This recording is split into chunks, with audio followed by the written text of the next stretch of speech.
Welcome to the deep dive. Ever think about how just one thing, like a river, can totally shape a place? Its whole identity. It's fascinating, isn't it? Yeah, well today, we're diving into exactly that story with Rajbari district in Bangladesh. It's this region where the Padma River, it's not just nearby. No, it's fundamental. It really seems to carve out its history, its economy, even how people feel there. So think of this as, your shortcut. We're pulling the key insights, the surprising bits from the material you've looked at. Giving you the essence of Rajbari, really. Exactly. Okay, let's unpack this. Well, the first thing about Rajbari, even the name, Rajbari, it tells you something immediately. Right, it means landlord's residence, doesn't it? Precisely. It comes from a famed lord, Janaki Belevson, and that name, it just anchors the place in its past, in that landlord legacy. So that name isn't just a label, it's like the first clue in its historical DNA. Yeah. What does that connection to Janaki Belevson really signal about its past, especially during, say, the British era? It signals that this wasn't just some rural backwater.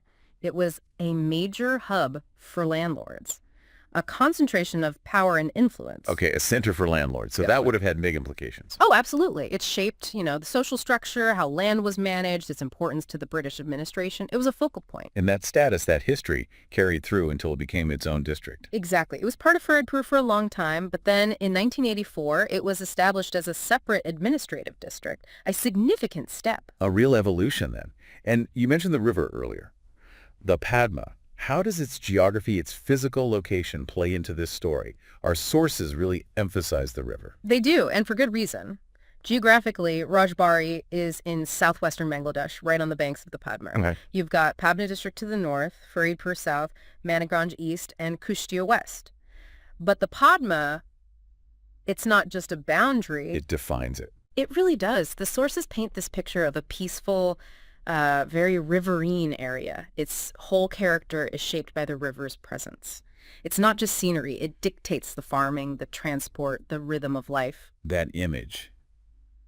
A peaceful, river-defined place. Mhm. It makes you wonder, what are the spots within Rajbari that really show you this? What do the sources highlight for visitors? Well, Daladia Ghat comes up immediately. It's mentioned as one of the busiest river ports, ferry ghats in the entire country, right on the Padma. One of the busiest, so it's not just a quiet crossing point? Not at all. It's bustling, constant movement of people, goods. It really shows you Rajbari's role as a connection point, a vital link. It's a microcosm of that river energy. Okay, so Daladia Ghat is like a symbol of that constant flow. What else? The sources mention other places too, right? Yes, definitely. There's the Pangsha Zamindar Bari, the landlord's house. Yeah. That takes you straight back to that history we talked about. The Rajbari origins. Exactly. Then you have Sheikh Russell Shishu Park, which is more about community life, recreation, and Modapur Math and Mandir, important cultural and religious sites. And Golan to Launch Ghat, too, another key spot for water transport. Each gives you a different angle on the district's life and its heritage. So a mix of history, daily life, culture, all connected by the river in some way. And that connection, it runs deep into the economy, too. It's not just about sites or getting around. Right. Given how central the Padma is, I'm really interested in that economic link. How do the sources say the river directly fuels Rajbari's economy?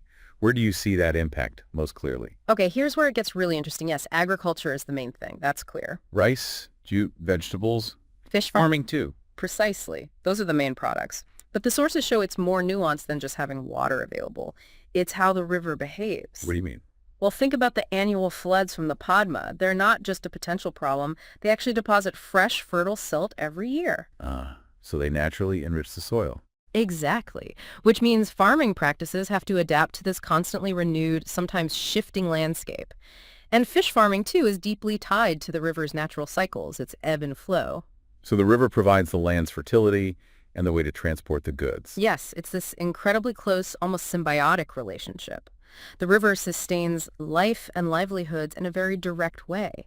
It's fundamental to their economic existence. Wow, that's a powerful image. The river as the engine, really. Now, shifting gears slightly, what about the people themselves, education, society? The sources suggest Rajbari isn't just passively shaped by its environment. No, definitely not. There's a strong emphasis on education. You have institutions like Rajbari Government College, Rajbari Polytechnic Institute. These are important local centers for learning. So there's investment in education. Yes, and this seems connected to another point the sources highlight. The people are described as politically and culturally quite aware. Aware. In what sense? In the sense of being engaged, conscious of their society, their identity. It suggests a community that isn't just existing, but is actively thinking about its place, its future. This awareness is noted as something that distinguishes the district. That raises an interesting question then. What role does that awareness, maybe fueled by education, play in how the region develops? Well, it suggests a capacity for collective action, for shaping their own path, rather than just being subject to history or geography.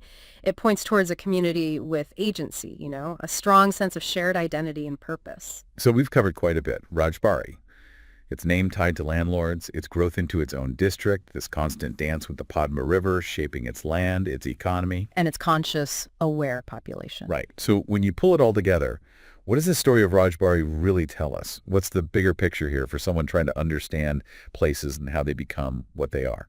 I think Rajbari is a really potent example of how history, a dominant natural feature like the Padma, and the character of the people, their awareness, their livelihoods, they aren't separate things. I'll weave together. Exactly. They intertwine dynamically. It's not static. They continuously shape and reshape the district's identity. It makes you think, doesn't it? Yeah. About what specifically? Well, it prompts you to consider how these elements' deep history, the power of the natural world, and the daily lives and consciousness of people, how they interact everywhere, how they forge the unique character of communities, not just in Bangladesh, but all over the globe. It's a universal process, really, but Rajbari shows it so clearly. The unique and evolving identity forged by that interplay. Hopefully this deep dive has given you, our listener, a richer sense of what makes Rajbari tick. And maybe spark some curiosity about the forces shaping other places, too. Absolutely. Keep asking those questions. Keep exploring. Thanks for joining us on The Deep Dive.